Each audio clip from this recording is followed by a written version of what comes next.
Hare Krishna Krishna Krishna Hare Hare Hare Rama Rama Rama Hare Hare तिमिरन्धस्य ज्ञानाञ्जनशलाकया चक्षुरुन्मिलितं येन तस्मै श्रीगुरुवे नमः। श्रीचैतन्यमनोभीष्टं स्थापितं येन भूतले स्वयं रूप कदा मह्यं ददाति स पदान्तिकं। वन्देऽहं श्रीगुरु श्रीयुतपदकमलं श्रीगुरुं वैष्णवांश श्रीरूपं साग्रजातं सहगण रघुनाथान्वितं तं सजीवं साद्वैतं साद्वैतं परिजनसहितं कृष्ण चैतन्य देवं श्री राधा कृष्ण पादान् सहगण ललिता श्री विशाखान्वितं च नमो विष्णुपदाय कृष्ण प्रस्थाय भूतले श्रीमते भक्ति वेदांत स्वामिनिति नामिने नमस्ते सरस्वती देवे गौरवाणी प्रचारिणे निर्विशेषा शून्यवादी पाश्चात्य देशतारिणे वाञ्छाकल्पतरुभ्यश्च कृपा सिन्धुभ्येव च पतितानां पावनेभ्यो वैष्णवेभ्यो नमो नमः। जय श्री कृष्ण चैतन्य प्रभु नित्यानंद श्री अद्वैत गदाधर शिवासादि शिगौर भक्त वृंद हरे कृष्णा कृष्ण कृष्ण हरे हरे हरे राम राम राम हरे हरे। ओम नमो भगवते वासुदेवाय। ओम नमो भगवते वासुदेवाय। ओम नमो भगवते वासुदेवाय। नारायणं नमस्कृते नरं चैव नरोत्तमं देवीं सरस्वतीं व्यासं ततो जयमुदीरये। नष्टप्रायेषु भद्रेषु नित्यं भागवत सेवया भागवते उत्तम श्लोके भक्तिर्भवति नैष्ठिकी। कृष्णाय वासुदेवाय देवकी नंदनाय च नंद गोपकुमाराय गोविंदाय नमो नमः। हरे कृष्णा। आज की श्रीमद् भागवतम क्लास में सभी भक्तों का स्वागत है। कल हम हरे कृष्णा प्रभु जी सादर प्रणाम। हरे कृष्णा प्रभु जी सादर प्रणाम। हरे कृष्ण। कल हम श्रवण कर रहे थे श्रीमद् भागवतम के पहले स्कंद के। हरे कृष्ण स्कंद के 8वें अध्याय से श्रवण कर रहे थे। इसमें हमने कुंती महारानी की प्रार्थना सुनी थी। कुंती महारानी की प्रार्थना जब हम सुनी थी उसके बाद में जब भगवान जो है अंदर महल में बाकी लोगों से मिलने गए, महल में बाकी लोगों से मिलने गए, बाकी स्त्रियों से मिलने गए, क्योंकि पुरुष लोग तो बाहर ही थे। तो जब जा रहे थे वापिस से तो राजा युधिष्ठिर ने उन्हें रोक लिया था। राजा युधिष्ठिर ने क्यों रोका? अत्यधिक शोक में डूबे हुए राजा युधिष्ठिर व्यास आदि मुनियों तथा अद्भुत कर्म करने वाले साक्षात भगवान कृष्ण के उपदेशों से तथा समस्त ऐतिहासिक साक्ष्य से सांत्वना नहीं पा सके।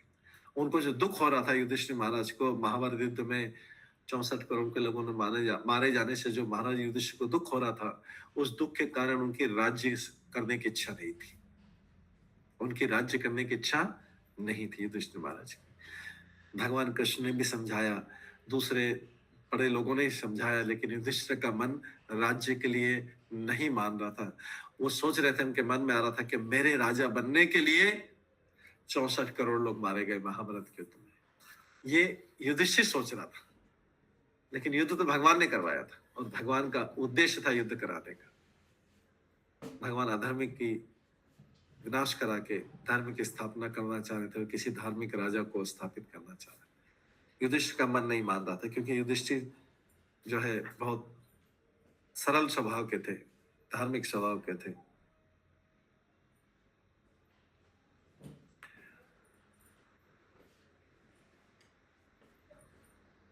लेकिन भगवान ने सोचा कि मैं युधिष्ठिर को मैं स्वयं नहीं बोल के, स्वयं तो जो बोला मैंने, लेकिन मैं भीष्म देव से बुलवाऊंगा इनको कि आप राज्य करो।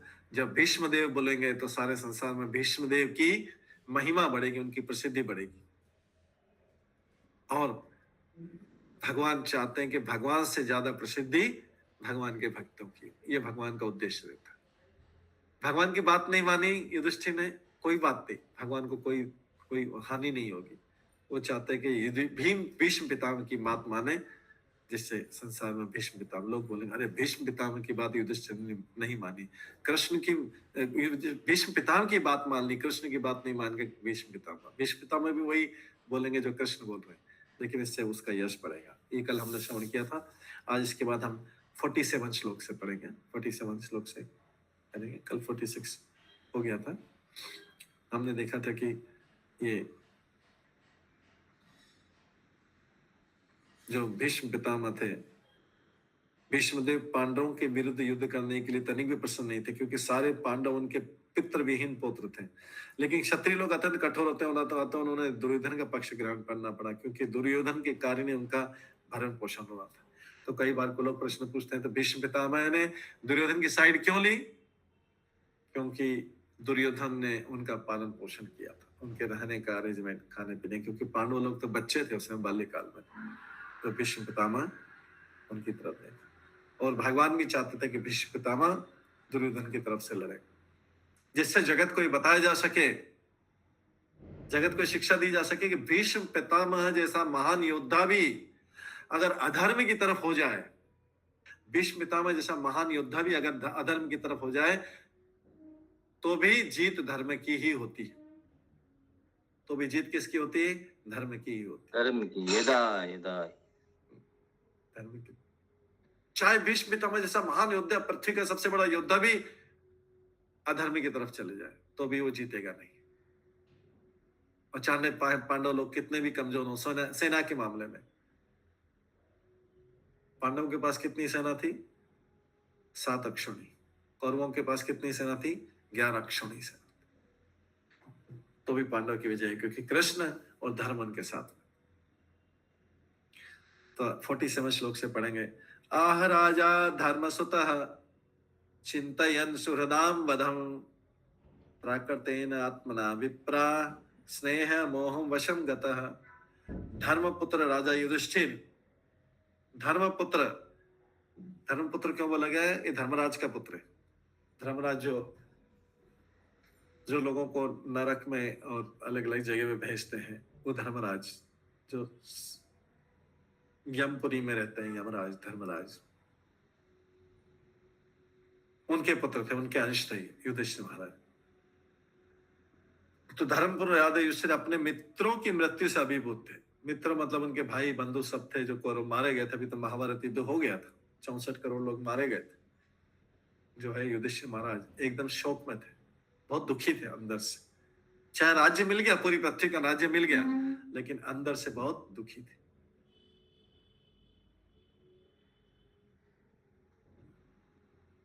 और जैसा सामान्य भौतिकतावादी रहता है ना, किसी की मृत्यु हो जाती है शोक करता है, ऐसे ही युधिष्ठिर महाराज भी शोक कर रहे थे। हालांकि युधिष्ठिर महाराज भगवान के भक्त थे, सब पता था उनको, पूरा ज्ञान था,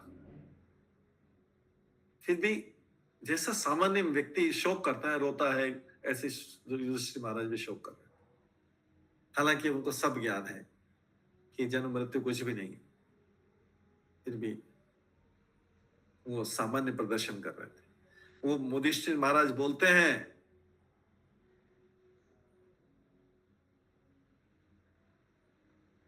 जो आसपास मुनि उनको समझाने आए थे, उनको बोलते हैं मुनियों, इस प्रकार स्नेह से मोहग्रस्त होकर वे बोले।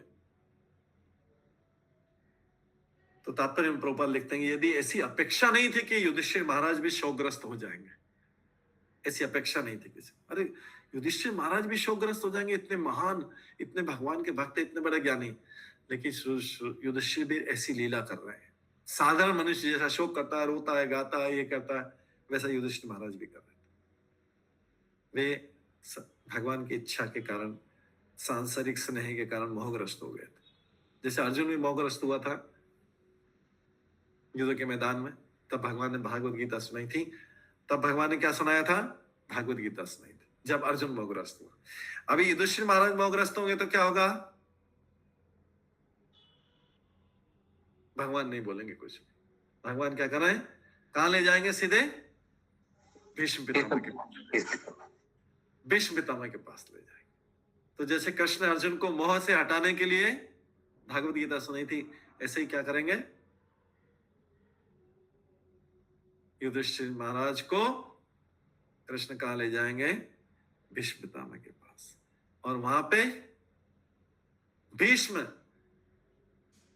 उनको समझाएंगे, भीष्म उनको समझाएंगे। और लास्ट में फिर प्राण छोड़ने से पहले भीष्म जो है भगवान की भी स्तुति करेंगे और उसके बाद प्राण छोड़ देंगे। तो पहले युधिष्ठिर महाराज को जैसा भगवान ने भागवत गीता सुनी थी, अर्जुन को पूरा ऐसा संक्षिप्त में सारी चीजें बताएंगे, गृहस्थों का धर्म बताएंगे, ब्रह्मचारियों का धर्म बताएंगे, वानप्रस्थों का धर्म बताएंगे, सन्यासियों का धर्म बताएंगे, स्त्रियों का धर्म बताएंगे, सारा धर्म बताएंगे, सारी शिक्षा देंगे अर्जुन को, युधिष्ठिर को। तब जाके युधिष्ठिर को ज्ञान होगा। हालांकि युधिष्ठिर को ज्ञान है ऑलरेडी, लेकिन जैसे अर्जुन मोहग्रस्त हुआ था युद्ध के मैदान में, भगवान चाहते थे कि अर्जुन भ्रमित हो जाए जिससे भागवत गीता सुना सके। ऐसे ही यहाँ पे कृष्ण चाह रहे हैं कि युधिष्ठिर भ्रमित रहे और भीष्म पितामह पूरा उनको शिक्षा देंगे। और उसके बाद युधिष्ठिर महाराज शांत हो जाएंगे और फिर भीष्म पितामह स्तुति करके चले जाएंगे। उसके बाद युधिष्ठिर महाराज राज्य पे बैठेंगे, गद्दी पे बैठेंगे, उनका मन शांत हो जाएगा और धर्म के अनुसार राज्य करेंगे। ये उद्देश्य। इससे किसकी महिमा बढ़ी? भीष्म पितामह।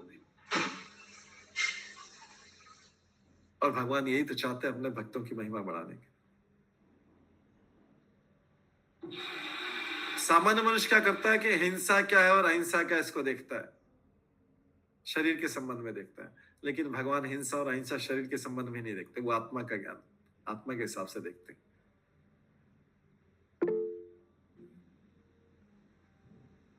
इंद्रावती देवी,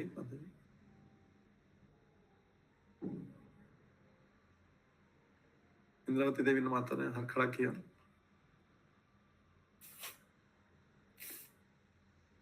ठीक है, तो यहां पर महाराज युधिष्ठिर को तो सारा ज्ञान था। तो मनुष्य को अपना कर्तव्य करने में मोहग्रस्त नहीं होना चाहिए। मनुष्य को अपना कर्तव्य करने में, अर्जुन का कर्तव्य था, क्षत्रिय का कर्तव्य था युद्ध में अधर्मी लोगों को मारना, लेकिन अर्जुन जो है अपने रिश्तेदार संबंधी को देख के कर्तव्य से विमुख हो गया। कर्तव्य से विमुख नहीं होना चाहिए। वो कर्तव्य जो सही कर्तव्य धीरे धीरे भगवान की तरफ ले जाएगा। इस प्रकार कर्तव्य पालन करते हैं मनुष्य को शरीर के विनाश से विचलित नहीं होना चाहिए, क्योंकि शरीर तो भारी दिखावा मात्र है, भारी ड्रेस। युधिष्ठिर को सब ज्ञान था, लेकिन वो हम सबको सिखाने के लिए, युधिष्ठिर भी हम जैसे बन गए, मोहग्रस्त हो गए, शोक हो गए, आंखों में आंसू आ गए कि मैंने इतने सारे लोगों को मार दिया। इस मोहग्रस्त होने से क्या होगा? भगवान चाहते थे कि मोहग्रस्त हो, जिससे युधिष्ठिर महाराज को भीष्म पितामह का उपदेश मिल सके और सारा संसार इस उपदेश का पालन कर सके कि मोहग्रस्त नहीं होना चाहिए। युधिष्ठिर को दुख था, वो सब बोला दुख से हट जाओ तुमको। भीष्म पितामह ने बोला दुख, ये दुख मत करो, जाओ राजा बैठो, तुमको भगवान की आज्ञा का पालन किया है तुमने, कोई प्रॉब्लम नहीं है। इसके बाद नेक्स्ट श्लोक 48 श्लोक में आता है, अहो में पश्यत अज्ञानम हृदय रूढ़म दुरात्मनः पारवक्यस्य एव देहस्य बाह्यमेव अक्षोणी हता। राजा युधिष्ठिर बोलते हैं, हाय मैं सबसे पापी मनुष्य हूं। राजा युधिष्ठिर बोलते हैं, हाय मैं सबसे पापी मनुष्य हूं, जरा मेरे हृदय को तो देखो जो अज्ञान से पूर्ण है। देखिए कौन ऐसा व्यक्ति होगा जो अपने में ही दोष देखेगा? व्यक्ति कौन ऐसा व्यक्ति होगा जो अपने में ही दोष देखेगा? अपने को ही सारा दोष दे रहे हैं, किसी और को दोष नहीं दे रहे हैं कि कृष्ण ने युद्ध करवाया, ऐसा नहीं बोल रहे। एक बार भी ऐसा शब्द नहीं बोला कि कृष्ण ने युद्ध करवाया, हालांकि कृष्ण स्वयं बोल रहे हैं कि मेरी आज्ञा से तुम युद्ध करो, फिर भी भगवान को ब्लेम नहीं कर रहे। कितनी बड़ी बात है। हमारे यहाँ तो कोई सारी गलती हमारी हो तो भी दूसरे को प्रॉब्लम दे देते, सारी गलती हमारी है दूसरे को प्रॉब्लम देते। यहाँ सारा युद्ध कृष्ण करवा रहे हैं, लेकिन दोष कौन ले रहे हैं? युधिष्ठिर ले रहे हैं। कितनी बड़ी बात है, कितने बड़े भक्त कि भगवान के लिए सारा दोष अपने ऊपर ले लिया। बोलते हैं, हाय मैं सबसे पापी मनुष्य हूं, जरा मेरे हृदय को तो देखो, अज्ञान से पूर्ण है। यह शरीर जो अंततः परोपकार के लिए होता है, इससे मैंने करोड़ों लोगों का वध कराया, अपने शरीर से कराया। देखिए वास्तव में कितना बड़ा अपने ऊपर दोष ले रहे हैं। बोला कृष्ण ने, फ्रंट में अर्जुन था, लेकिन सारा बड़े भाई होने के नाते सारे चीज कौन ले रहा है? युधिष्ठिर सारा दोष अपने ऊपर ले रहे हैं। ये शरीर जो सबके परोपकार के लिए था, मेरे शरीर से, अपने शरीर को सुख देने के लिए, राजा बनने के लिए मैंने 64 करोड़ लोगों को मार दिया।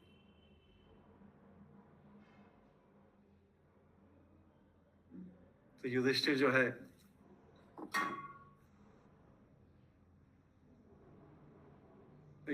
है, अभी अज्ञान में युधिष्ठिर। हाँ, हरे कृष्ण। तो कुछ पूछे? हाँ हाँ, पूछिए। अक्षौहिणी सेना क्या? अक्षौहिणी का मीनिंग क्या बताइए? अक्षौहिणी, अक्षौहिणी में ये नंबर होता है। इसमें 1,06,000 के करीब इसमें जो पैदल से नीचे लिखा हुआ है, इसका मीनिंग है एक अक्षौहिणी सेना में कितने कितने पैदल सैनिक रहते हैं। इसमें 1,09,650 पैदल सैनिक रहते हैं। एक अक्षौहिणी सेना का मतलब होता है 1,09,000 पैदल सैनिक, 21,870 रथ, 21,870 हाथी और 65,600 घुड़सवार। ये सब मिला के बोलते हैं एक अक्षौहिणी सेना। सब मिला के एक अक्षौहिणी सेना। इतने लोग मिला के, हाथी, घोड़ा, रथ और पैदल मिला के एक अक्षौहिणी सेना बनती। ऐसी कितनी अक्षौहिणी सेना थी? पांडवों के बाद 7 अक्षौहिणी सेना थी। मतलब करीब करीब कितने हो गए? 7, 7.5 लाख तो पैदल सैनिक हो गए, बाकी घोड़े, हाथी और ऐसे 11 अक्षौहिणी सेना थी कौरवों के पास। इतनी सेना थी। मतलब दोनों तरफ का मिला लें तो 11 और 7, 18 और करीब 19 लाख पैदल सैनिक थे। 19 लाख पैदल सैनिक थे, बाकी हाथी, घोड़े और सब।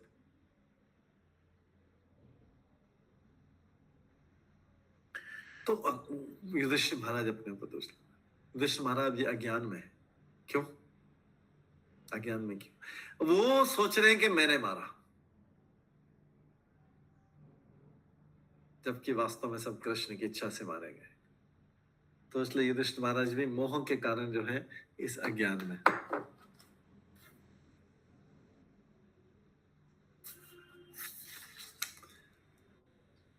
कुरुक्षेत्र के युद्ध में कई अक्षौहिणी सेना मारी गई थी। महाराज युधिष्ठिर संसार के सर्वश्रेष्ठ धर्मात्मा होने के कारण इतनी भारी संख्या में जीवों के वध का उत्तरदायित्व अपने ऊपर लेते, नहीं करते हुए भी कृष्ण की आज्ञा से तो भी अपने ऊपर सारा दोष लेते और सोचते हैं कि मेरे को राजा बनने के लिए ये सारा युद्ध हुआ है। इस शरीर तो परोपकार के लिए, दूसरों को उपकार करना चाहिए, और मैंने क्या किया? अपने सुख के लिए इतने लोगों को मरवा दिया। ये तो परोपकार नहीं। वो ये सोच रहे हैं कि ये तो परोपकार कैसे हो सकता है? लेकिन वो अज्ञान में थे। उनके कारण नहीं हुआ। वो सोच रहे हैं कि मेरे कारण हुआ, उनके कारण नहीं, कृष्ण ने करवाया था। इसलिए कृष्ण को उनको समझवाना, उनको भीष्म पितामह के द्वारा शिक्षा दिलवाना जरूरी था। भीष्म पितामह सोच रहे हैं शरीर तो परोपकार के लिए, जब तक शरीर में प्राण रहता है तो परोपकार के लेता है, मरने के बाद तो जितना परोपकार करना है जल्दी जल्दी कर लो, जितना परोपकार करना है जल्दी जल्दी कर लो, क्योंकि बाद में शरीर में से प्राण निकल जाएंगे तो शरीर जो है कुत्ते और श्रृंगाल द्वारा खाया जाएगा। अगर कोई पता लगता है किसी की मृत्यु हुई तो घर वाले अंतिम संस्कार कर देते हैं, लेकिन अगर किसी को पता नहीं लगे कौन सी कहाँ मर गया, कहाँ जीवित है, कहाँ जंगल में, कहाँ डेथ हो गई एक्सीडेंट में, तो क्या करते हैं? उसको कौन खा लेते हैं? चील, कुत्ते और श्रृंगाल। श्रृंगाल मतलब होता है सियार, जो जैकल, वो खा लेते हैं। तो कब तक परोपकार कर सकते हैं शरीर से दूसरों का उपकार? जब तक प्राण है। वो ये सोच रहे हैं, बार बार सोच रहे हैं मैंने इस शरीर के लिए जो बाद में कुत्ते और श्रृंगाल द्वारा खा लिया जाएगा, उसके लिए, उसको सुख देने के लिए मैंने इतना बड़ा युद्ध करवा दिया और 64 करोड़ लोगों को मरवा दिया। राजा तो मैं ही था। ये युधिष्ठिर मन में शोक कर रहा है। बहुत बड़ी बात है अपने ऊपर सारा दोष लेना, बहुत बड़ी बात। 49 बाला द्विजा सुरत मित्र पित्र भ्रात गुरुद्रोह न मे स्यात् निर्यात मोक्ष हि अपि वर्ष अयुत आयते। मैंने अनेक बालकों ब्राह्मणों शुभचिंतकों मित्रों चाचा ताओं गुरुओं तथा भाइयों का वध किया। युधिष्ठिर ने तो मारा भी नहीं था सबको। युधिष्ठिर के तो अर्जुन ने ज्यादातर तो अर्जुन ने मारा था और कृष्ण की इच्छा से मारा था, लेकिन फिर भी सारा दोष कौन ले रहा है? युधिष्ठिर अपने ऊपर, बड़े होने के नाते। तो युधिष्ठिर सोचते हैं मैंने अनेक बालकों ब्राह्मणों शुभचिंतकों मित्रों चाचा ताओं गुरुओं तथा भाइयों का वध किया। भले ही मैं लाखों वर्षों तक भी जीवित रहूं, लेकिन इन सारे पापों के कारण मिलने वाले नरक से मुझे कभी छुटकारा नहीं मिलेगा। मुझे नरक से कभी छुटकारा नहीं मिलेगा। तो तात्पर्य में प्रभुपाद लिखते हैं कि जब भी युद्ध होता है तो अनेक निर्दोष प्राणी जैसे बालक ब्राह्मण स्त्रियां जिनका वध सर्वाधिक पापपूर्ण माना जाता है वे भी मारे जाते हैं। ये सब प्राणी निर्दोष हैं और समस्त परिस्थिति में इनका वध वर्जित है, इनका वध नहीं होना चाहिए। महाराज युधिष्ठिर को सामूहिक संहार का पता था। इसी प्रकार दोनों ही दलों में मित्र चाचा ताऊ शिक्षक थे और सभी मारे गए। उनके लिए ऐसे नरसंहार का सोचना ही भयावह लग रहा था। युधिष्ठिर बार बार सोचता था तो उनको बार बार ध्यान में आता था कि सबको मार दिया मैंने। उसमें तो कितने लोग मारे गए, बालक भी मारे गए, ब्राह्मण भी मारे गए, स्त्रियां भी मारी गई, सब मारे गए। हालांकि स्त्रियां युद्ध में नहीं गई थी सब, लेकिन वो कोई शौक के कारण मारी गई, कोई किसी कारण से मारी गई, कोई किसी अनजाने अनजाने में मारे गए, बच्चे भी मारे गए। तो लग रहा है इतना बड़ा नरसंहार मेरे कारण हुआ है युधिष्ठिर महाराज से,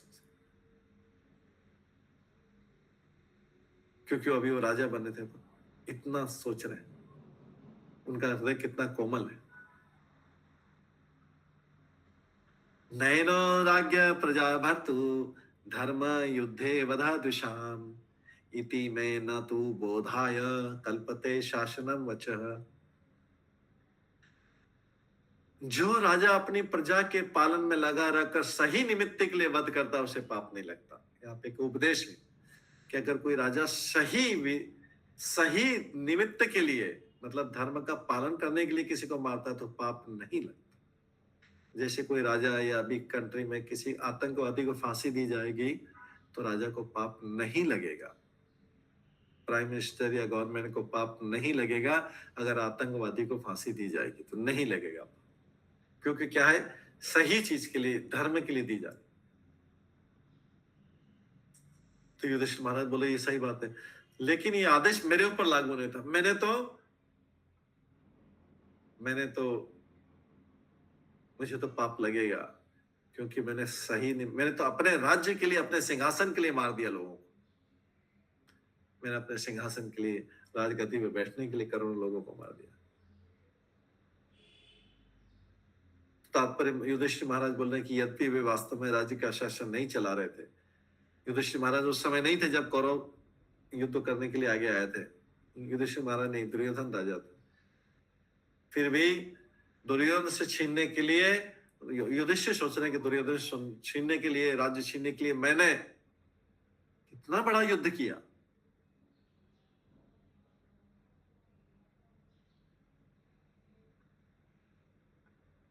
दुर्योधन ने तो इतने लोगों को नहीं मारा, वो अपने आप को दुर्योधन से भी ज्यादा पापी समझ रहे। देखिए युधिष्ठिर महाराज, जबकि भगवान के भक्त। बोले दुर्योधन ने तो इतने लोगों को नहीं मारा, वो तो राज्य चला रहे थे, शासन चला रहे थे। युद्ध तो मैंने किया और करोड़ों लोगों को मार दिया। मेरे को शासन चाहिए था, इसलिए अतः उन्होंने इस पाप के लिए स्वयं को दोषी समझा युधिष्ठिर महाराज ने। और क्या मैंने क्या किया? स्त्रीणाम मत हत बंधुनाम द्रोह यशो इह उत्थित कर्म भी ग्रह मेधीय न हम कल्प व्योपहितुम। मैंने अनेक स्त्रियों के बंधुओं का वध किया, अनेक स्त्री जिनके पतियों का, उनके भाइयों का वध किया मैंने, उनके परिवारजनों का। बंधु मतलब होता है उसमें सारे लोग आ जाता है, सारे रिश्तेदार आ जाते हैं। मैंने अनेक स्त्री के बंधुओं का वध किया और वो स्त्रियां विधवा हो गई या उनके संबंधी मारे गए। इस तरह मैंने इस हद तक शत्रुता मोल ली कि मैं कितना भी भौतिक कल्याण कर लूं, हमें बड़े बड़े यज्ञ कर लूं, कुएं खुदवा लूं, धर्मशाला खोल लूं, दान दे दूं, अब ये पाप तो हटने वाला नहीं। भौतिक कल्याण की किसी मार्ग से पाप हटने वाला है। 64 करोड़ लोगों को मारना, उसमें ब्राह्मण भी मारे गए, स्त्री भी मारी गई, बालक भी मारे गए। हालांकि युद्ध में नहीं थे सामने, लेकिन इनडायरेक्टली अप्रत्यक्ष रूप से वो भी मारे गए, क्योंकि उनके बाकी परिवार वाले मारे गए, तो उस दुख में वो भी मारे गए। तो मेरे को तो लगता है कि अभी कोई भौतिक कल्याण का उतना भी बड़ा भौतिक कल्याण का कार्य कर लो, अब ये पाप खत्म नहीं होने वाला, ये पाप मुझसे खत्म नहीं होने वाला। कोई भौतिक तरीके से तो खत्म नहीं हो सकता, यज्ञ करके, तप करके, दान करके नहीं हो सकता, रहने का स्थान बना के नहीं हो सकता।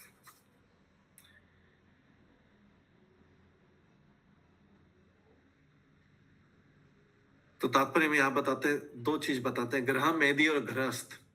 तो ग्रह मेधी किसको बोलते हैं? वे जिनका एकमात्र कार्य भौतिक संपन्नता के लिए कल्याण कार्य करना।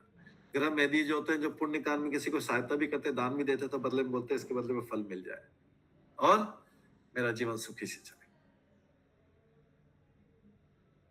जैसे कोई व्यक्ति है, जब बच्चे लोग जाते हैं, रास्ते में जाते हैं तो कई बार, या कोई भी व्यक्ति अच्छा काम के लिए जाता है, रास्ते में भिखारी को दान दे देता है, तो क्या करता है, मेरा काम, जिस काम के लिए जा रहा हूँ अच्छा हो जाए। या बच्चे को भी सिखाते हैं, बच्चे जा रहे हो तो एग्जाम में पास हो जाए, इसलिए रास्ते में थोड़ा 10 रुपए इधर दे देना, 10 रुपए 20 रुपए इधर दे देना, ऐसा करना। कोई भिखारी मिले तो दे देना पैसे। किस लिए कर रहे हैं? बदले में भौतिक संपन्नता मिले, इसलिए दूसरे के कल्याण करते हैं। लेकिन कभी कभी पाप कर्मों के कारण ऐसे कल्याण कार्य में बाधा पहुंचती है, क्योंकि भौतिक कर्तव्य को पूरा करते समय न चाहते हुए भौतिकतावादी से कहीं ना कहीं पाप हो जाता।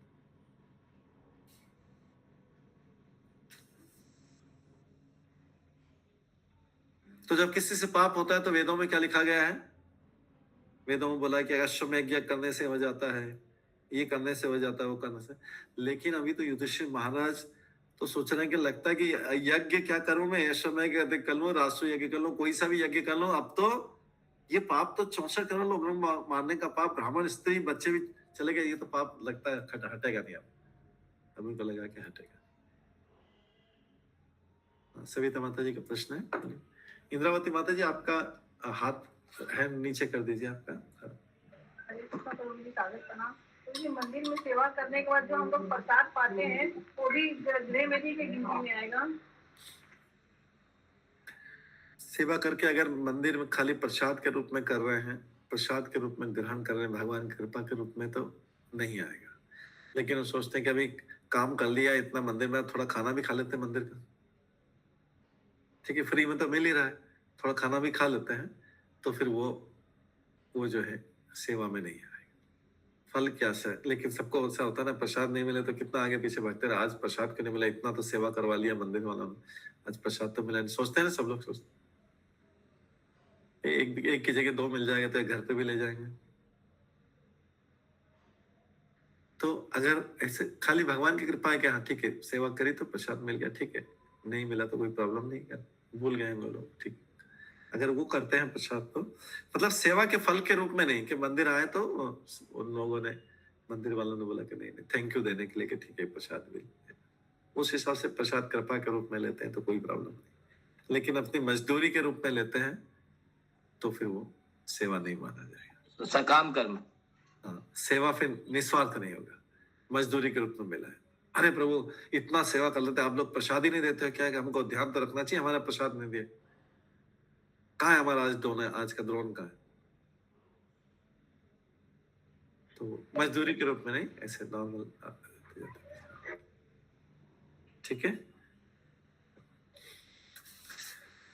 युधिष्ठिर महाराज ने अश्वमेध यज्ञ किया था, लेकिन सोचते थे कि ऐसे यज्ञ करने से, ऐसे घोर पापों से छुटकारा पाना संभव नहीं। युद्ध में पति, भाई, पिता या पुत्र सभी लड़ने जाते हैं, और जब वे मारे जाते हैं तो फिर नई शत्रुता उत्पन्न होती है। अब किसी को मारा है तो उसके परिवार वाले तो शत्रु बन गए ना, जिसके परिवार का मुखिया या कोई मारा गया।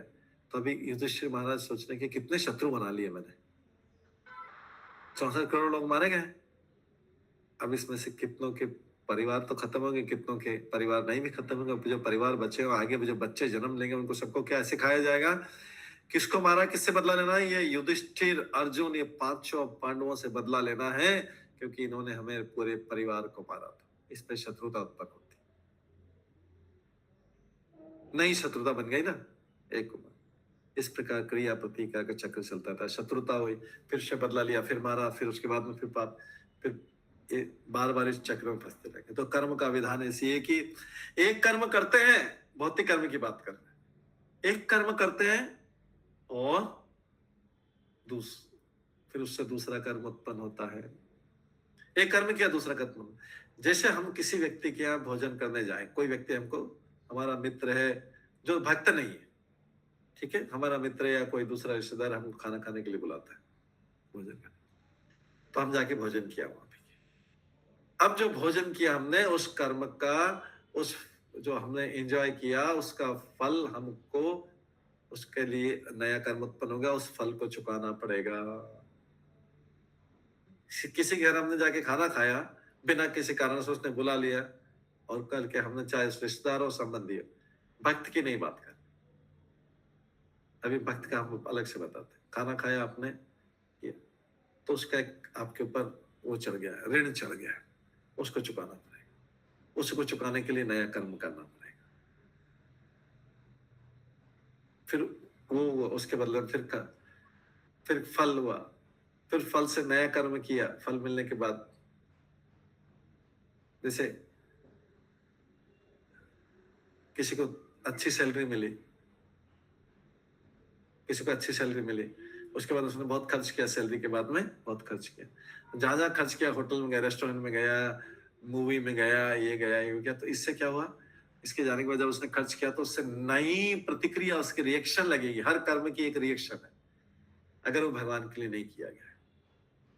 कोई कर्म जो भगवान के लिए किया गया, उसको कर्म नहीं बोलते हैं, उसको अकर्म बोलते हैं, मतलब कोई कर्म नहीं लगेगा, या सेवा बोलते हैं। तो किसी के यहाँ खाया तो हमने उसका, लेकिन अगर हमने भक्त के यहाँ खाया, तो भक्त अगर हमें प्रसाद खिला रहा है, तो प्रसाद का कोई फल चुकता नहीं करना पड़ता है, कोई ऋण नहीं पे करना पड़ता है। प्रसाद तो भगवान की कृपा होती है। तो मंदिर में जाओ, इधर जाओ, प्रसाद खा सकते हैं, कोई प्रॉब्लम नहीं, उसमें कोई ऋण नहीं चढ़ेगा। लेकिन कहीं प्रसाद नहीं खाया और ऐसे ही कहीं खा लिया, तो उसका ऋण चुकाना पड़ेगा, उसके लिए फिर नया कर्म करना पड़ेगा। इस प्रकार से जो है, ये हमें ध्यान रखने की जरूरत है कि कहीं ऐसे चले गए, खा पी के आ गए। इसीलिए जो कहीं मैरिज में भी जाते हैं, तो अपना पेमेंट करके आ जाते हैं। मैरिज में गए तो अपना क्या करते हैं, वो उसको जो भी है गिफ्ट दे के आ जाते हैं, बराबर करके आ जाते हैं।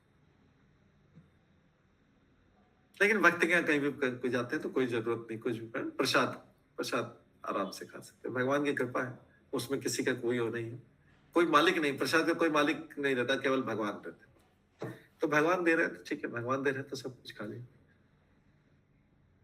हाँ, मंजू भैया, माता जी बताइए। हरे कृष्णा प्रभु जी, धन्यवाद, प्रणाम। प्रभु जी, किसी रिश्तेदार के यहाँ भी हम लोग खाते हैं, तो उसका भी कर्म लगता है क्या? यस, रिश्तेदार के यहाँ किसी के यस, ऐसा बराबर करने के लिए उसको भी बुला लो, उसको भी बुला लो, बाद में बराबर कर दो। वैसे इस संसार के सारे यहाँ का हिसाब किताब पर चुकता करके जाना चाहिए। किसी ने किसी से लोन ले लिया और लोन चुकाया नहीं, तो बड़ा भयंकर उसका अपराध लगेगा। बराबर करके चले जाओ, बुलाओ, ठीक है, गए है और फिर बुला भी लिया, बराबर कर दिया, कभी और ओकेजन पे बुला लिया। खा सकते हैं, लेकिन तो उनसे बोलना पड़ेगा, भोग लगा लिया करें आप, और दूसरी चीजें के उसको भी फिर बुला के उसको बराबर कर दे, कभी और किसी ओकेजन पे बुला के, ठीक है। रोशनी कोई माता जी, और फिर उसके बाद में है पालिका माता जी। यस, हाँ बताइए। हरे कृष्णा प्रभु जी। प्रभु जी, कोई भागवतम या भगवत गीता हमें देता है, तो क्या उसका भी मतलब वो लगता है कोई फ्री में देता है? तो फ्री में देता है तो उसको पढ़ लेना चाहिए, तो ऋण चुक जाएगा। पढ़ लेंगे तो भक्ति का काम भक्ति से हो जाएगा। अगर पढ़ेंगे नहीं, उसको रख लिया, तो फिर उसका पढ़ लिया उसको। जी सबके प्रभु। ऋण चुक जाता है। गतो मुकुंदम शरणम शरण्यम, मुकुंद की भगवान की शरण करने से, भगवान की भक्ति करने से सब खत्म हो जाता है, सारे लोन खत्म। देवर्षि भूताप्ता श्लोक है ना, देवर्षि भूताप्ता नृणाम पितृणाम, हमारे पर कितने ऋण चढ़े हुए, देवताओं के ऋण है, ऋषियों के ऋण है, पितरों के ऋण है, सामान्य जनों के ऋण है, सेवकों के ऋण है। देवर्षि भूताप्ता नृणाम पितृणाम नाकिंग करो नायम ऋणीच राजन, सबके ऋण है, कैसे चुकाना है? या तो सबके ऋण चुकाओ एक एक करके, या फिर क्या करो, गतो मुकुंदम शरणम शरण से, गतो मुकुंदम शरणम शरण्यम, मुकुंद की शरण में चले जाओ, भगवान की शरण ले लो, भगवान की भक्ति कर लो, तो सारे ऋण चुक जाओ।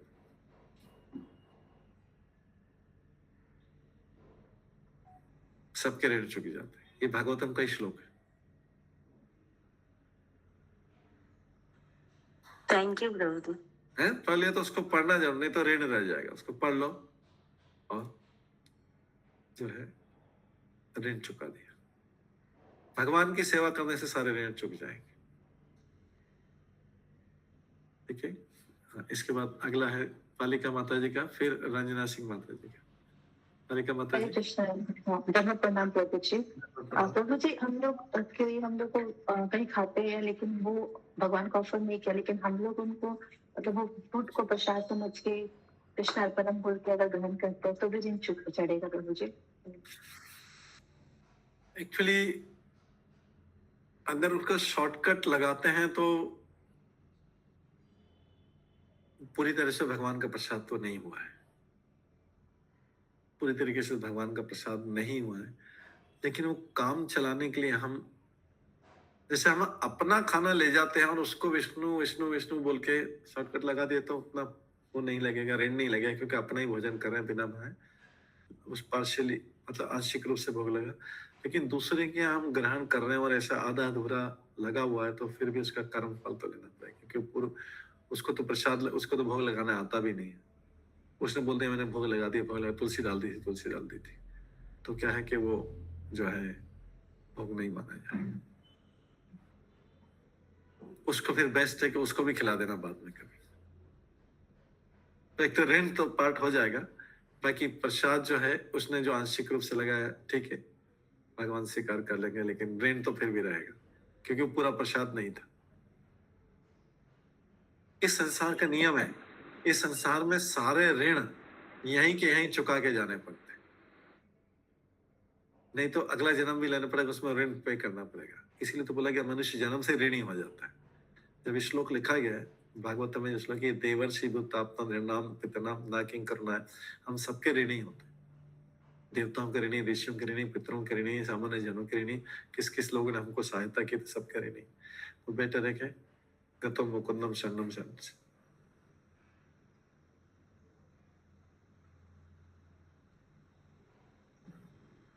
ठीक है, भगवान की इसलिए भक्ति करते रहो तो सारे ऋण अपने आप चुकते रहेंगे। रंजना सिंह माता जी। हरे कृष्ण प्रभु जी।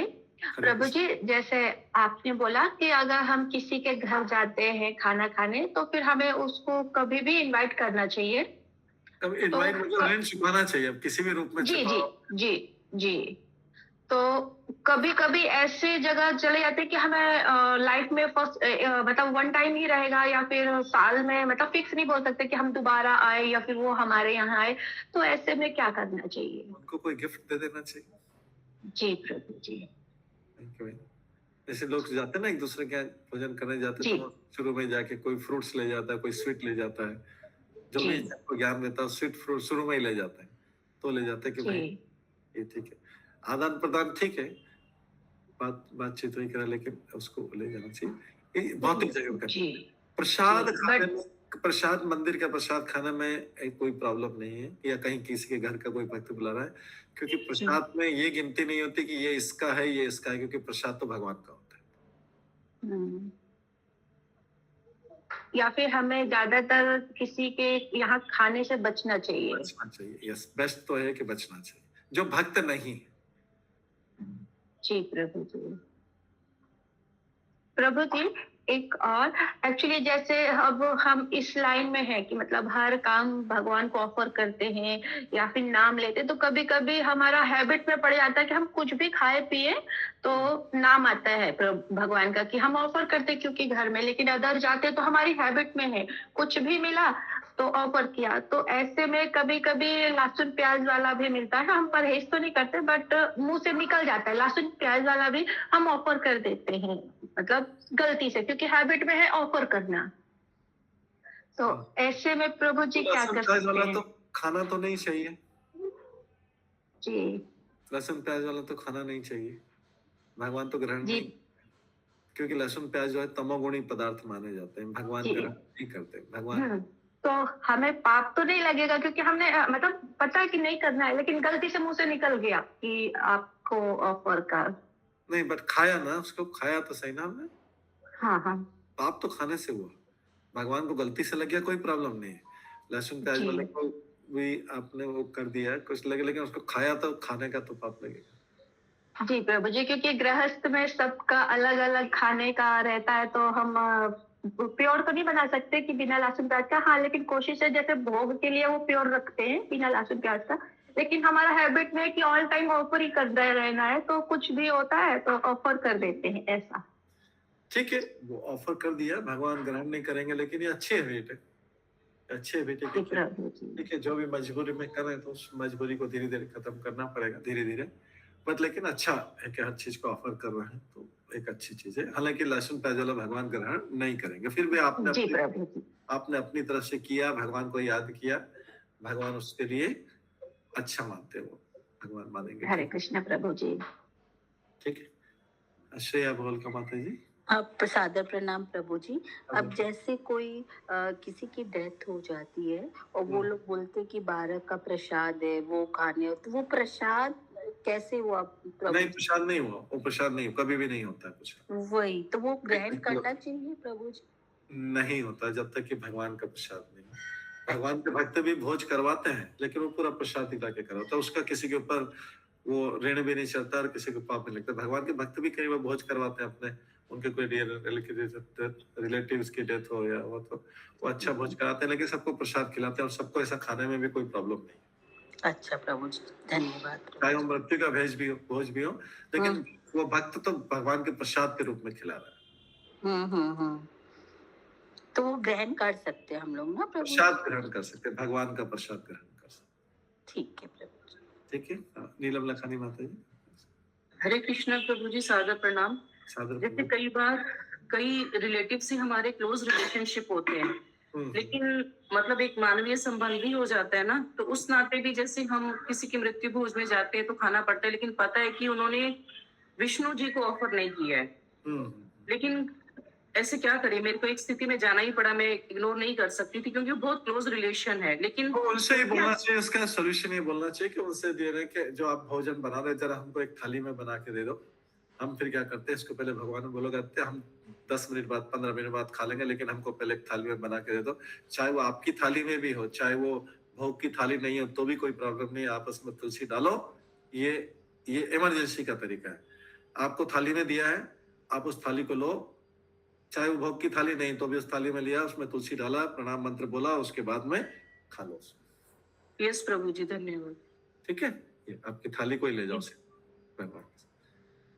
कोई पिक्चर तो होता है सबके यहाँ पे, ये इमरजेंसी का तरीका है। किसी थाली में तो देंगे, सही हाथ में तो देंगे नहीं, बस उसी थाली को लेके, चाहे वो पेपर की थाली हो, थर्मोकोल की थाली हो, उसको। ठीक है, तो ये तरीके हैं, हर चीज के इमरजेंसी तरीके हैं, लेकिन ये इमरजेंसी के लिए। ठीक है, श्रेया माता जी, आपका हो गया क्वेश्चन? हाँ प्रभु जी, हो गया। सॉरी, आपका हैंड डाउन कर लेना। तो यहाँ पर जो है, को जो राजा अपनी प्रजा के पालन में, ये ऊपर का हो गया था। उसके बाद वो बोलते हैं, मैंने अनेक स्त्रियों के बंधु का वध किया, इस तरह मैंने इस हद तक शत्रुता मोल ली कि भौतिक कल्याण के द्वारा इसे मिटा पाना संभव नहीं। तो ग्रह मेदी में जिनके एकमात्र कार्य भौतिक संपन्नता के लिए कल्याण कार्य करना, उनके जो कार्य खाली पुण्य करते रहते अपने लाभ के लिए, उनको ग्रह मेदी बोलते हैं। लेकिन जो ग्रस्त होते हैं, ग्रस्त और ग्रह मेदी में अंतर है। ग्रस्त सबके लिए जीते हैं, गृहस्थ एक आश्रम है, जो भगवान की पूजा करते हैं, सब कुछ करते हैं, गृहस्थ सबके लिए जीते हैं, सबका कल्याण भी करते हैं, गृहस्थ, उसको गृहस्थ बोलते हैं। और जो ग्रह मेधी होते हैं, ग्रह मेधी मतलब जो केवल खाली अपनी संपन्नता के लिए कार्य करते हैं और उसमें पाप और पुण्य दोनों करते हैं। तो युधिष्ठिर महाराज ने भी ऐसा ही अश्वमेध किया था, लेकिन उनको पता था कि अश्वमेध यज्ञ भी उनको पीछा नहीं छुड़ाया, क्योंकि उन्होंने 64 करोड़ लोगों का व्रत किया, उसमें ब्राह्मण स्त्री भी थे, तो वो यज्ञ से भी खत्म नहीं होता। तो कर्म इसमें बताया था कि कर्म का विधान ऐसा है कि एक कर्म करें तो उसके लिए फिर दूसरा कर्म करना पड़ता है, फिर उससे तीसरा कर्म करना पड़ता है। तो बेस्ट है कि कर्म क्या किया जाए, भगवान के लिए किया जाए, तो कर्म बनेगा ही नहीं, वो कर्म की श्रृंखला नहीं बनेगी, कर्म का बंधन नहीं बनेगा। जो कार्य भगवान के लिए किया जाता है वो भक्ति कहलाएगा, अकर्म कहलाएगा। मतलब कर्म करते हुए उसकी कर्म में गिनती नहीं होगी, तो हमारे लिए अच्छा है कि कर्म करें और उसकी गिनती कर्म नहीं, क्योंकि कर्म में जैसी गिनती होगी कर्म के बंधन में फंस जाएंगे, उसका फल होगा, पुण्य होगा या पाप होगा। तो हमको कर्म के बंधन में नहीं फंसना है, तो सारे कार्य भगवान को समर्पित करते हुए किए जाए, सारे कार्य किए जाए लेकिन भगवान को समर्पित के, भगवान की सेवा के लिए कर रहे हैं, समय आने पर इसका जो फल होगा वो भी भगवान के ऊपर चला जाए। प्रसन्नजित देव प्रभु, माइक बंद है आपका, माइक बंद है, माइक ओपन कर लीजिए। प्रसन्नजित प्रभु आपका माइक बंद है, माइक बंद है प्रभु, आपका सुनाई नहीं दे रहा आवाज। प्रसन्नजित प्रभु आपका माइक बंद है।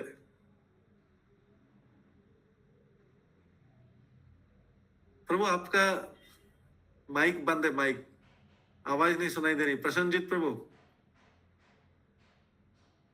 नहीं, माइक ओपन नहीं हुआ।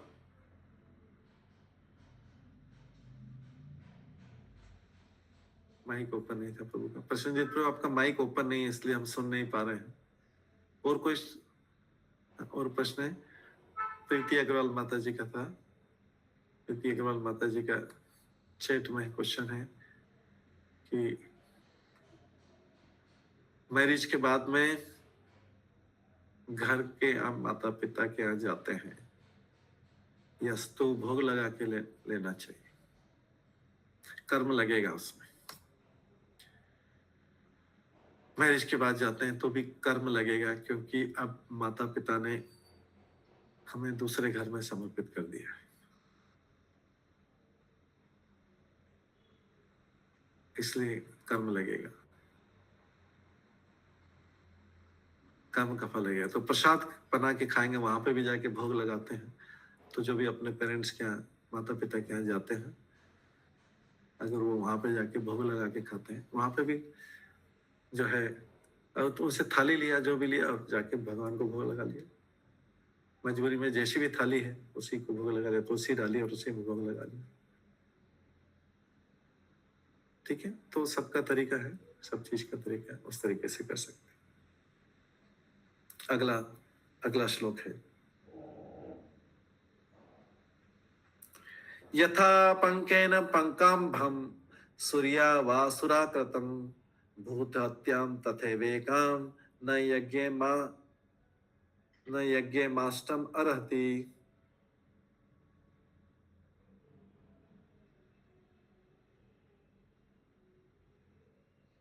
तो यहाँ पे युधिष्ठिर महाराज क्या सोच रहे हैं, क्या बोल रहे हैं?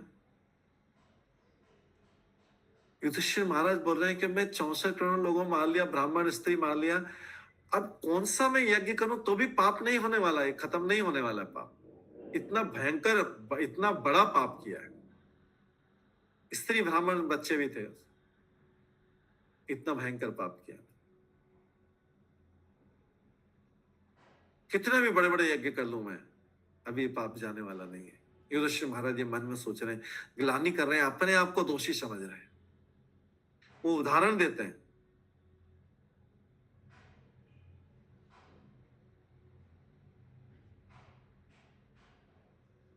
कि गंदे पानी को कीचड़ में डालकर छाना नहीं, कोई कीचड़ का पानी छान के पीने योग्य बन जाएगा क्या केवल छानने से? उसी प्रकार से अगर किसी पात्र में कोई गिलास में शराब पीता है डेली, कोई शराब पीता है डेली, किसी गिलास में पीता है, हालांकि रोज धो देता होगा, क्या उसको गंगा जल से पवित्र किया जा सकता है? गंगा जल डाल के उसको भगवान की सेवा में लगाया जा सकता है? भगवान के आगे भोग में उस गिलास में पानी रखा जा सकता है जिससे डेली शराब पी जाती है, चाहे गंगा जल से भी धो लिया हो? हालांकि गंगा जल सब चीजों को पवित्र कर देती है। उसी प्रकार नरसंहार का प्रायश्चित क्या यज्ञ करके या पशु बलि देके किया जा सकता है? क्या नरसंहार का प्रायश्चित किसी भी यज्ञ से किया जा सकता है कि नहीं किया जा सकता?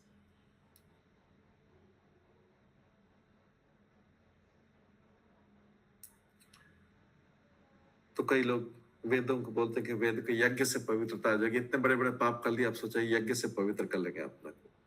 ये चीजें बड़ी बड़ी पाप जो है यज्ञ करने से, दान देने से, धर्मशाला खुलवाने से, भोजन खिलाने से ये पवित्र नहीं होते। कई बड़े बड़े पाप जो रहते,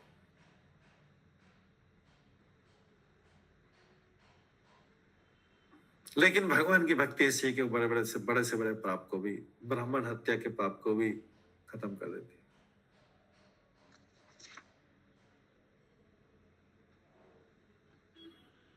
ठीक है, तो युधिष्ठिर महाराज ये सारी चीजें क्या कर रहे हैं?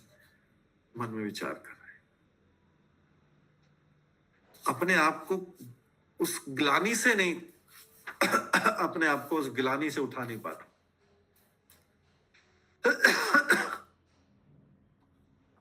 इतना दुख हो रहा उनको पाप करने से, जबकि वो कृष्ण के कहने पे किया था उन्होंने, और पाप है भी नहीं वो, लेकिन क्योंकि भगवान के भक्त हैं, वो सरल स्वभाव के, इसलिए वो ऐसा मन में ग्लानि करे, दुख होना था। इस तरह से ये अध्याय 8वां अध्याय खत्म होता है, जिसमें कुंती महारानी की प्रार्थना सुनी और युधिष्ठिर महाराज किस प्रकार से भगवान को रोक लिया युधिष्ठिर महाराज ने, और भक्त प्रेम के कारण युधिष्ठिर महाराज कृष्ण भगवान रुक गए। अब 9वां अध्याय चालू होता है। 9वां अध्याय का नाम है भगवान कृष्ण की उपस्थिति में भीष्म देव का देह त्याग। कृष्ण की उपस्थिति में भीष्म देव अभी जो बाणों की शैया पे थे, महाभारत युद्ध में बाणों की शैया पे लेटे हुए थे, सब लोग तो चले गए थे वहां से, ये 18 दिन तक वहां पे लेटे रहे थे। 18 दिन तक बाणों की शैया पे लेटे हुए थे। उनके 1-2 सेवक होंगे, बाकी सब योद्धा चले गए, लेकिन भगवान को याद था, भगवान उसे मिलने जाएंगे अभी युद्ध के मैदान। तो यहां पर बोल रहे हैं सूत वाचा,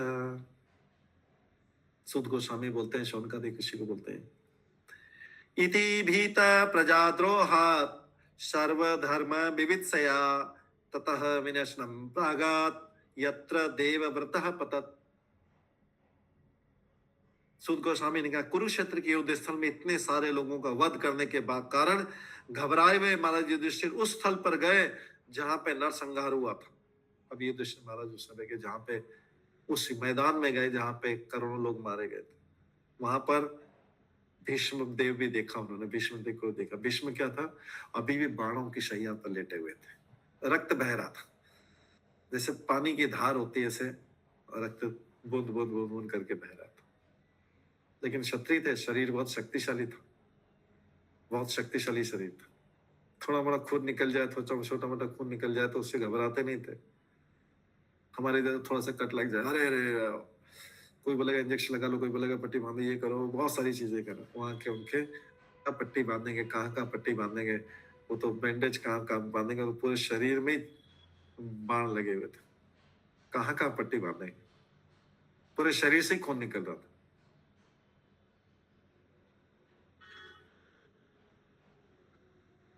तो डॉक्टर के पास बोलेंगे, डॉक्टर बोलेगा अरे इतने सारे सब लोहे की चीज से लगा, इसमें तो वो क्या टिटेनस का इंजेक्शन लग जाएंगे पूरी बॉडी पे, टिटेनस का इंजेक्शन लगेगा। लेकिन भीष्म पितामह वहां लेटे हुए थे बाणों के शैया। यहाँ पे ऊपर श्लोक में भीष्म पितामह का नाम आया है क्या?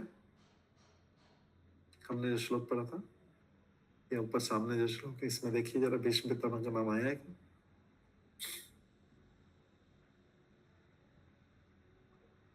हाँ प्रभु, हाँ हाँ, यस। कौन सा नाम है? देवव्रत। हाँ देवव्रत, ये देवव्रत भीष्म पितामह का नाम है। उनका नाम क्या था पहले? देवव्रत। उसके बाद उनको प्रतिज्ञा जब लिए तभी हुआ ना। हाँ, देवव्रत ने जब उन्होंने प्रतिज्ञा ली अपने पिता के सामने कि मैं, अगर आपकी इच्छा है तो आपकी इच्छा को आपको प्रसन्न रखने के लिए मैं आपके सामने प्रतिज्ञा लेता हूं कि मैं आजीवन ब्रह्मचारी रहूंगा, मैं आजीवन विवाह नहीं करूंगा, और दूसरा, मैं आपके राज्य का उत्तराधिकारी नहीं बनूंगा, आपके राज्य का उत्तराधिकारी नहीं बनूंगा। ये दोनों प्रतिज्ञा ली तो ऊपर से देवता प्रसन्न है, देवताओं ने फूलों मालाओं की वर्षा की। ऐसी प्रतिज्ञा आज तक किसी ने ली नहीं है। मैं आपका राज्य का उत्तराधिकारी भी नहीं बनना है मेरे को, और मैं आजीवन ब्रह्मचारी रहूंगा। आपको अपना जो भी दूसरी जो विवाह करना है उससे पुत्र से बनाना है उसको बनाइए, और मेरे पुत्र, मेरा कोई संतान नहीं बने इसलिए मैं विवाह ही नहीं करूंगा। अब आप दूसरा विवाह कर सकते हैं आराम से, मेरी तरफ से चिंता खत्म। ये जब प्रतिज्ञा की तो ऊपर से आकाश से देवताओं ने भी कही कि कितना महान व्यक्ति है, पृथ्वी का कितना महान राजा है ये भीष्म पितामह। राजा तो नहीं थे वो, राजा के बेटे थे, शांतनु के बेटे थे, शांतनु गंगा के बेटे थे। तो उसको सबने जब इस देवव्रत के जब ऐसी प्रतिज्ञा की, सबने बोला भीष्म भीष्म भीष्म, ऐसी प्रशंसा की। भीष्म मतलब होता बहुत दृढ़, दृढ़ संकल्प। तो जब उन्होंने ऐसी प्रतिज्ञा की, दृढ़ दृढ़ ऐसा भीष्म भीष्म भीष्म बोलने लगे, तब से उनका नाम भीष्म पितामह हो गया। ऐसी प्रतिज्ञा की थी, ऐसी दृढ़ प्रतिज्ञा की थी, और आजीवन उन्होंने इस ब्रह्मचर्य धर्म का पालन किया। भीष्म पितामह के बारे में बोला जाता है कि एक बार परशुराम ने उनको बोला कि विवाह करो। परशुराम के सामने कुछ राजकुमारी आई थी, अंबिका, उन्होंने बोला कि हम भीष्म पितामह से विवाह करें, हमसे विवाह नहीं कर रहे वो। तो भीष्म पितामह ने प्रतिज्ञा लेके थे विवाह नहीं करेंगे। परशुराम ने बोला विवाह करो, तुम इनसे, कुछ ऐसी परिस्थितियां थी। भीष्म पितामह ने बोला मैंने आजीवन ब्रह्मचारी रहने का वचन लिखा। भीष्म पितामह परशुराम का युद्ध हुआ, भयंकर युद्ध हुआ, बहुत भयानक युद्ध हुआ था। भीष्म पितामह इतने पावरफुल थे, इतने पावरफुल थे, इतने पावरफुल थे, और ऊपर से जो ब्रह्मचर्य का पालन करता है, जो जितना ज्यादा ब्रह्मचर्य सेलिबेसी का पालन करता है, वो उतना ज्यादा बलवान रहता है। जो सेलिबेसी का जितना ज्यादा, ब्रह्मचर्य का जितना ज्यादा पालन करता है, उतना पावरफुल, उतना शक्तिशाली भी रहता है। इसी बलवान और वीरवान को, बलवान की जगह कई जगह वीरवान भी यूज करते हैं शब्द। जो भगवान के 6 ऐश्वर्य होते हैं उसमें भी ऐसा यूज करते हैं। तो वो आजीवन ब्रह्मचारी था, इतना पावरफुल था कि उसने परशुराम को हरा दिया। भीष्म पितामह परशुराम ने बाद में आशीर्वाद दिया था। परशुराम तो भगवान का अवतार थे, हमको हारने जीतने से फर्क नहीं पड़ता। भगवान के अवतार को हारने जीतने से फर्क नहीं पड़ता। लेकिन भीष्म पितामह ने, हालांकि भीष्म पितामह तो राजा था, राजकुमार था, राजा भी नहीं, राजकुमार था, राजा का लड़का था, अभी राजा तो बना ही नहीं था। उसने प्रतिज्ञा और उसने परशुराम से युद्ध किया, और परशुराम से युद्ध करके परशुराम को हरा दिया। तो परशुराम बहुत प्रसन्न हुए थे, उनको वरदान दिया था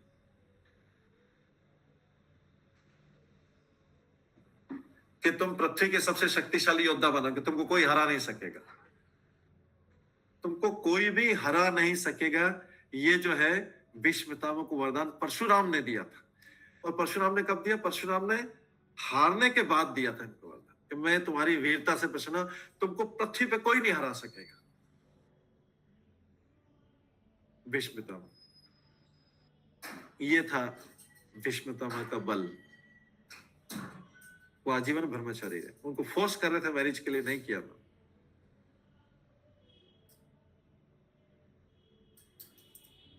ऐसे ऐसे महान लोग, इस महान व्यक्ति की कथा जो है हम अभी कल की क्लास में श्रवण करेंगे, अध्याय 9। और भगवान कृष्ण की उपस्थिति में भीष्मदेव उपदेश देने के बाद में अपना शरीर त्याग देंगे। ये पूरा अध्याय जो 9वां अध्याय है, बहुत सुंदर अध्याय। और कब हुआ था भीष्म पितामह ने देह त्यागा था? किस दिन त्यागा था? अभी जो मकर 14 जनवरी उस समय इंग्लिश डेट से नहीं था, तो मकर संक्रांति के दिन जो है, जब सूर्य दक्षिणायन से उत्तरायण में प्रवेश करता है, तब उन्होंने अपना देह त्यागा। तो अभी 14 जनवरी भी आने वाली, ये चैप्टर भी अभी स्टार्ट हो रहा है, तो कल से इसको स्टार्ट करेंगे। अच्छा लंबा चुप रहे। और जैसे कुंती महारानी की स्तुति है, ऐसे ही भीष्म पितामह की भी स्तुति, बहुत सुंदर स्तुति, किस प्रकार से भीष्म पितामह भगवान से प्रार्थना करते हैं। सुन के आप सबको आनंद आ जाएगा भीष्म पितामह की स्तुति सब।